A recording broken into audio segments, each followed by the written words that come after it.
Hi friends, welcome to Ratna smart kitchen. ఈరోజు ఒక మంచి రెసిపీతో మీ ముందుకు వచ్చేసానండి.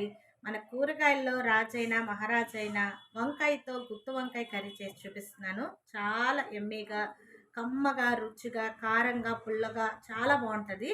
మరి దాన్ని ఏ విధంగా తయారు చేసుకోవాలో, దానికి కావాల్సిన పదార్థాలు ఏంటో చూసేద్దామా మరి. గుత్తి వంకాయకి కావాల్సిన పదార్థాలు వంకాయలండి. ఈ సైజులో నేను తీసుకున్నాను.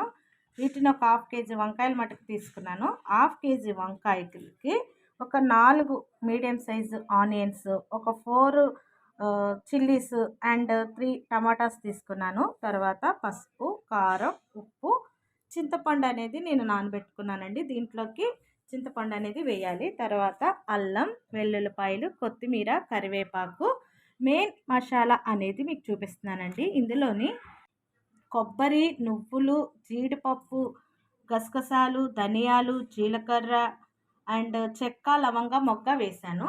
వీటినన్నిటిని మిక్సీ చేసుకొని మీకు తయారు చేసే విధానం అనేది మీకు చూపిస్తాను ఫ్రెండ్స్.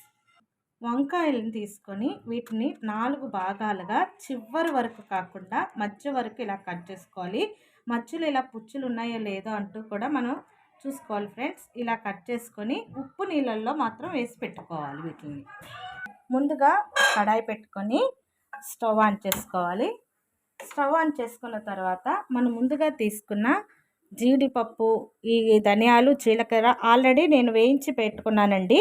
ఎప్పుడు కూడా నేను వేయించుకొని వాటిని స్టోరేజ్ చేసుకుంటాను. సో వీటిని వేయించిన అవసరం లేదు. జీడిపప్పుని, కొబ్బరిని డ్రై రోస్ట్ చేసుకోవాలి. ఇలా కొంచెం వేగిన తర్వాత నువ్వులను కూడా వేసుకోవాలి. నువ్వులు మొదటగా వేసుకోకూడదండి, ఎందుకంటే తొందరగా వేగిపోతాయి. ఇలా వేగిన దాన్ని మిక్సీ జార్లో తీసుకోవాలి ఫ్రెండ్స్. నేను ఇందాక పల్లీలు చెప్పడం మర్చిపోయాను, వాటిని కూడా వేయించుకోవాలి. ఇప్పుడు చూపిస్తాను. పల్లీలు కూడా వేసుకోవాలి ఫ్రెండ్స్. ఇలా వేగిన తర్వాత వీటిని కూడా ఇందులో వేసుకొని మెత్తగా పేస్ట్ చేసుకోవాలి ఫ్రెండ్స్. సేమ్ అదే కడాయిలో కొంచెం ఆయిల్ వేసుకొని మనం ముందుగా కట్ చేసి పెట్టుకున్న ఇలాగ ముక్కల్ని పెద్ద పెద్దగా ముక్కలుగా కట్ చేసుకొని వాటిని ఇందులో వేయించుకోవాలి.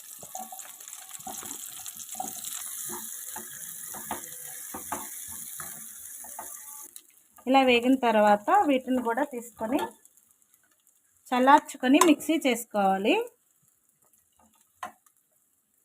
చూడండి ఫ్రెండ్స్, ఇలాగా కొబ్బరి, నువ్వులు, పల్లీలు, జీడిపప్పు వీటిని దూరగా వేయించుకొని ఇలా మెత్తగా పేస్ట్ చేసుకొని పక్కన పెట్టుకోవాలి. తర్వాత ఉల్లిపాయలు కూడా పేస్ట్ చేసుకోవాలి, అది కూడా చూపిస్తాను. కడాయి పెట్టుకొని ఈ లోపల మనం వంకాయ ముక్కల్ని నూనెలో వేయించుకోవాలి ఫ్రెండ్స్. ఎందుకంటే ఈ మసాలాలన్నీ మెత్తగా పేస్ట్ చేసుకునే లోపల నూనె వేసుకొని వంకాయ ముక్కల్ని వేయించుకోవాలి. ఆనియన్స్ని కూడా ఇలా పేస్ట్ చేసుకొని పక్కన పెట్టుకోవాలి. నూనె కాగిన తర్వాత మనం ముందుగా ఇలా 4 భాగాలుగా చేసుకున్న వంకాయ ముక్కల్ని ఇందులో వేసుకొని వేయించుకోవాలి.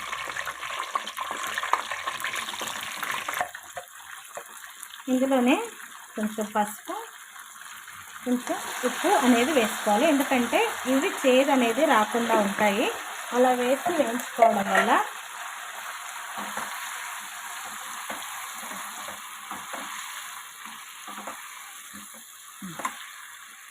టమాటాలను కూడా ఇలాగ మెత్తగా పేస్ట్ చేసుకొని పక్కన పెట్టుకోవాలి ఫ్రెండ్స్.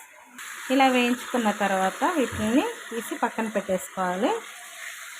మరీ మెత్తగా వేయించుకోకూడదు, మళ్ళీ మనం కర్రీలో వేసి వేయించుతాం కాబట్టి అయితే గుజ్జు గుజ్జు అయిపోతూ ఉంటుంది.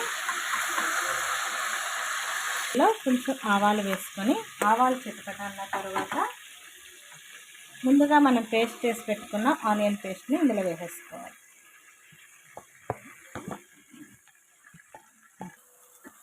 తర్వాత మనం ముందుగా నూరు పెట్టుకున్న అల్లం, వెల్లుల్లి, ధనియాలు, జీలకర్ర, చెక్క ఆ పేస్ట్ని కూడా ఇందులో వేసుకొని బాగా వేయించుకోవాలి. అలా కొంచెం వేగిన తర్వాత టమాటా పేస్ట్ని కూడా ఇందులో యాడ్ చేసేసుకోవాలి. తర్వాత కొబ్బరి, నువ్వులు, పల్లీలు, జీడిపప్పు పేస్ట్ కూడా ఇందులో వేసుకొని బాగా వేయించుకోవాలి. పచ్చివాసన అంతా పోయేంత వరకు బాగా వేయించుకోవాలి.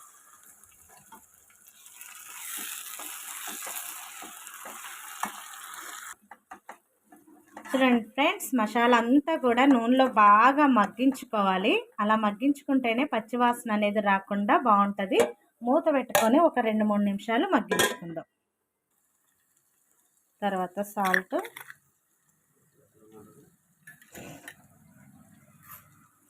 కర్రీకి సరిపడినంత కారం, నేను ఒక 3 టేబుల్ స్పూన్స్ వేసాను. ముందుగా నానబెట్టుకున్న చింతపండు రసం కూడా ఇందులో వేసేసుకోవాలి.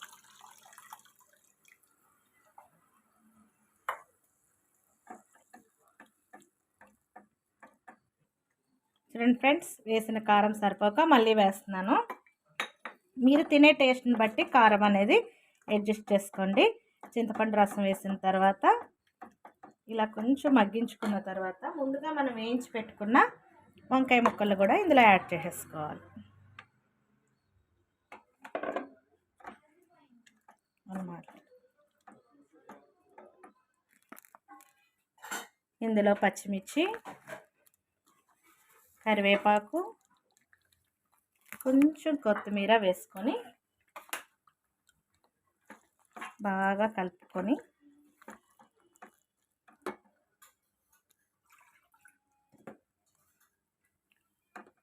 ఒక గ్లాస్ వరకు వాటర్ యాడ్ చేసుకొని ఉడికించుకుంటే కర్రీ రెడీ అయిపోయినట్టే ఫ్రెండ్స్.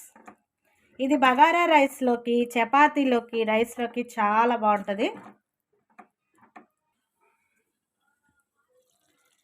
చూడండి ఫ్రెండ్స్, నూనె అంతా పైకి వచ్చేస్తుంది కాబట్టి కర్రీ అయిపోయినట్టే. ఫైనల్గా మన కొత్తిమీర చల్లుకుంటే ఎంతో రుచికరమైన గుత్తి వంకాయ మసాలా కర్రీ చాలా బాగుంటుంది. రెడీ అయిపోయినట్లు. అంతే ఫ్రెండ్స్, ఎంతో రుచికరమైన గుత్తి వంకాయ మసాలా కర్రీ రెడీ అయిపోయింది. ఇది బగారా రైస్లోకి కానీ, మనకి చపాతీల్లోకి కానీ, రైస్లోకి కూడా చాలా బాగుంటుంది. మీరు కూడా ట్రై చేసి ఎలా వచ్చిందో నా కామెంట్ సెక్షన్లో తెలియచేయండి. ఇంకా మన ఛానల్ ఎవరైనా సబ్స్క్రైబ్ చేసుకోకపోతే సబ్స్క్రైబ్ చేయండి, లైక్ చేయండి, షేర్ చేయండి. మరొక మంచి వీడియోతో మీ ముందుకు వస్తాను. అంతవరకు బాయ్.